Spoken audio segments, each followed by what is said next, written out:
हाय दोस्तों, आइए ले चलते हैं most important series 5 most important quiz for the high school in maths.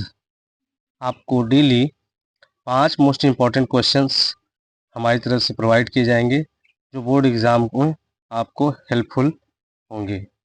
चलिए पहला क्वेश्चन देखते हैं जो आपके सामने है। क्या है? यदि यदि समीकरण 2x² 8x minus 8x plus C equal to 0 के मूल बराबर हैं तो c का मान क्या होगा? c का मान देखिए, c का मान पूछा है। ऐसे हर साल जो है कि एक नंबर का क्वेश्चन आपको बोर्ड एग्जाम में पूछा जाता है। तो आइए दोस्तों सॉल्व करते हैं।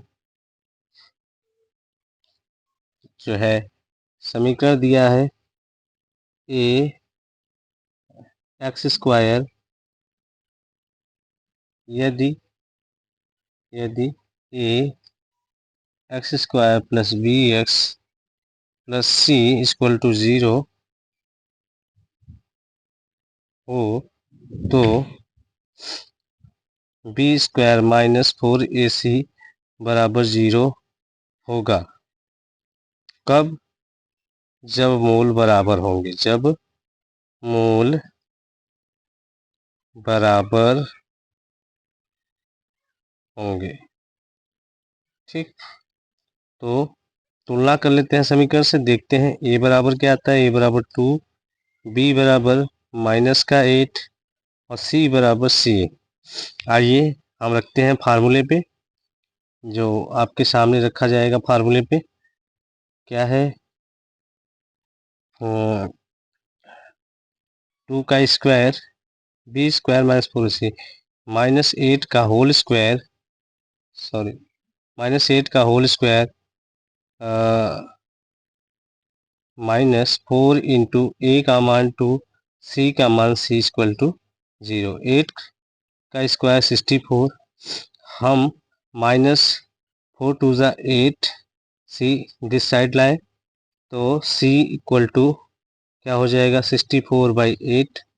तो c का मान भी क्या आ जाएगा? 8 8 जा 64। ये आपका आंसर, अतः c का मान 8 होगा। देखिए ये जो है हमने तुलना करके ये मान निकाला, फिर इसको जो है कि फार्मूले पे रख दिया और इसको सॉल्व कर दिया। तो b² माइनस 4ac जो 64 हो गया, 8c, c बराबर 64/8, 8 आ गया। चलिए चलते हैं अगले क्वेश्चन की तरफ। दूसरा क्वेश्चन कह रहा है 1 से लेकर 9 तक प्राकृतिक संख्याओं का समांतर माध्य क्या होगा? चलिए दोस्तों, 1 से 9 तक प्राकृतिक संख्याओं का समांतर माध्य बहुत आसान होता है। इसको पहले क्या होता है? समांतर माध्य बराबर हम जानते हैं। समांतर माध्य बराबर होता है सभी पदों का योग, सभी सभी पदों का योग बटे सभी पदों की संख्या। ठीक है, सभी पदों की संख्या। तो योग निकालेंगे 1 से लेकर 9 तक। 1 plus 2 plus 3 plus 4 plus 5 plus 6 plus 7 plus 8 8 plus 9। अब पूरे के डिवाइड बाई कितना? 9 संख्या है तो 9। 1 से लेकर 9 तक प्राकृतिक संख्याओं का योगफल कर लेंगे और 9 से डिवाइड कर देंगे। तो देखिए जोड़ना कितना आसान है। 10 10 10 10 कितनी बार? 1 2 3 4, तो कितना हो गया? 10 10 40, 5 45, 45 बट्टे 9, 9 पचे 45। तो 1 से लेकर 9 तक प्राकृतिक संख्याओं का समांतर माध्य कितना होगा? 5 होगा। चलिए अगले क्वेश्चन में चलते हैं, जो है कि समरूप त्रिभुज से दो समरूप त्रिभुजों के क्षेत्रफलों का अनुपात 4:9 के अनुपात में है, तो इनकी भुजाओं का अनुपात। चूंकि हम जानते हैं कि इनकी भुजाओं का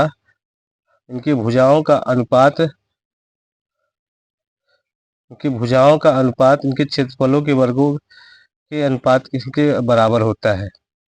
हाँ, तो भुजाओं का अनुपात, भुजाओं का अनुपात बराबर अंडर रूट क्षेत्रफलों का अनुपात, क्षेत्रफलों का अनुपात। ठीक, भुजाओं का अनुपात निकालने के लिए हम क्या करेंगे, क्षेत्रफलों का अनुपात का रूट कर लेंगे तो 4/9, तो आ जाएगा भुजाओं का अनुपात 2:3। यही हमारा आंसर। ये आपको एक नंबर में ऑब्जेक्टिव व सब्जेक्टिव दोनों में मिल सकते हैं। ये तीसरा क्वेश्चन। चलिए अगले क्वेश्चन की तरफ चलते हैं। चौथा क्वेश्चन, दो बिंदु 2,3 और 4,1 के बीच की दूरी ज्ञात कीजिए। जैसा कि हम जानते हैं दो बिंदुओं के बीच की दूरी का फार्मूला d बराबर under root x1 minus x2 का whole square plus y1 minus y2 का होल स्क्वायर। इस फार्मूले में रख के हम दो बिंदुओं के बीच की दूरी ज्ञात कर लेंगे। चलिए मान लेते हैं ये x1 है, ये y1, ये x2 है और ये y2। ठीक, आइए फार्मूले पे रखते हैं। x1 under root x1 minus x2 2 minus 4 का होल स्क्वायर प्लस 3 माइनस 1 का होल स्क्वायर। d बराबर क्या आ जाएगा, अंडर रूट या माइनस 2 का होल स्क्वायर प्लस 2 का होल स्क्वायर। तो d under root whole square होगा तो 4 4 4 4 कितना, अंडर रूट 8। अंडर रूट 8 का वर्गमूल क्या आ जाएगा, 2 अंडर रूट 2। इसको कैसे करते हैं, अंडर रूट में इसको फैक्टर कर लेंगे, जो पेयर में होते हैं उसको बाहर निकाल लेते हैं, यानी एक पेयर में से बाहर आया 2 अंडर रूट 2 हो गया। अतः ये हमारा चौथा क्वेश्चन इस प्रकार से सॉल्व हुआ। आइए हम चलते हैं पांचवें क्वेश्चन की तरफ। कह रहा है एक घर जिसकी आयतन 1331 सेंटीमीटर क्यूब है, अर्थात इसके संपूर्ण पृष्ठ ज्ञात कीजिए।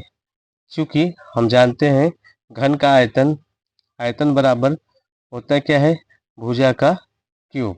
आयतन दे रखा है 1331 और ये क्यूब, ये क्या है, ये 11 का क्यूब है, तो 11 का क्यूब ए क्यूब, तो ए का मान आ जाएगा आपका कितना, 11 सेंटीमीटर।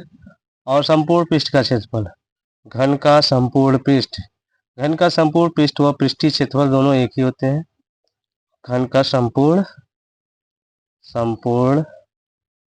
पृष्ठ क्या होता है, 6a स्क्वायर।